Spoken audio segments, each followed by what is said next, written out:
Wewe una matope hapo? Nitaanguka. Ndio kwa hiyo bibi.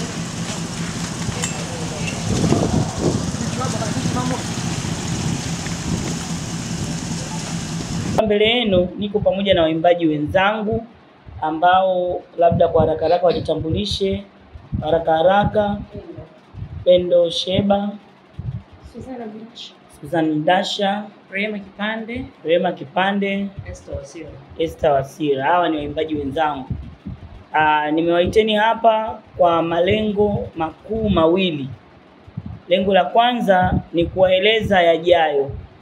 Siku ya Ijumaa ya tarehe 25 mwezi wa 4 ambayo itakuwa ni wiki ijayo, tumeandaa uzinduzi mkubwa sana wa kihistoria ambao utakwenda kufanyika kwenye ukumbi wa Mlimani City kuanzia saa 10 jioni. Itakuwa ni Ijumaa tarehe 25 mwezi wa 4 mwezi huu.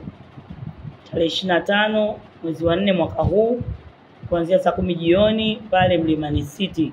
Tunakwenda kuzindua nini? Tunakwenda kuzindua video album 2 kwa mpigo ambayo zina jumla ya nyimbo 12. Nyimbo hizi nyingine tumeshazizoea, zipo YouTube, tunaziona mara kwa mara, lakini nyingine ni mpya kabisa ambazo hatujawahi kuziupload mahali popote pale.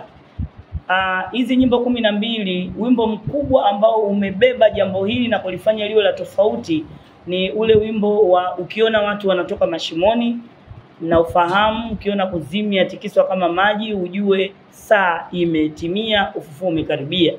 Tulishawahi kutoa video, lakini sasa rasmi tunaenda kuitoa duniani. Tunaenda kuizindua rasmi kwa sababu hatujawahi kufanya uzinduzi.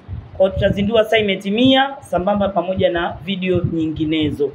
Lakini sio hivyo tu, tutatoa wimbo mwingine, video nyingine inaitwa Dhahabu. Kwa hiyo tumecompile hizi video zote 12 kwa ujumla wake, na ndio tumetoka na neno moja ambalo ndio litakuwa neno letu la siku hiyo. Linasema saa imetimia, natoka kama dhahabu. Ndio maana tunasema event yetu ni 2 in 1. Yani ni 2 video albums zinatoka kwa pamoja. Saa imetimia, natoka kama dhahabu zimeunganishwa kwa pamoja. Kwa nini tumeunganisha? Tutasema siku hiyo. Sio kila kitu tutasema hapa leo.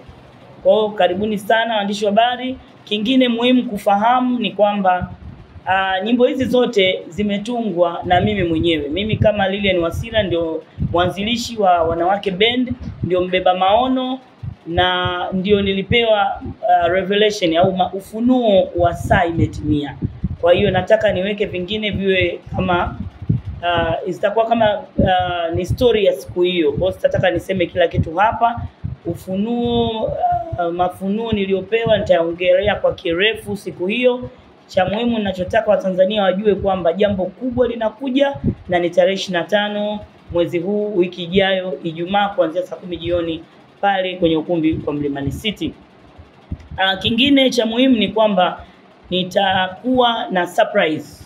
Kuna surprise tumeandaa na zenyewe pia hatutazisema.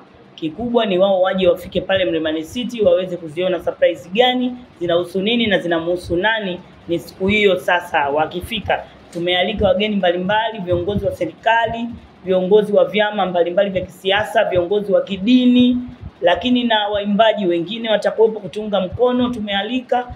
Na sio hivyo tu, na nyinyi mnaonisikiliza wote pia tunawaalika.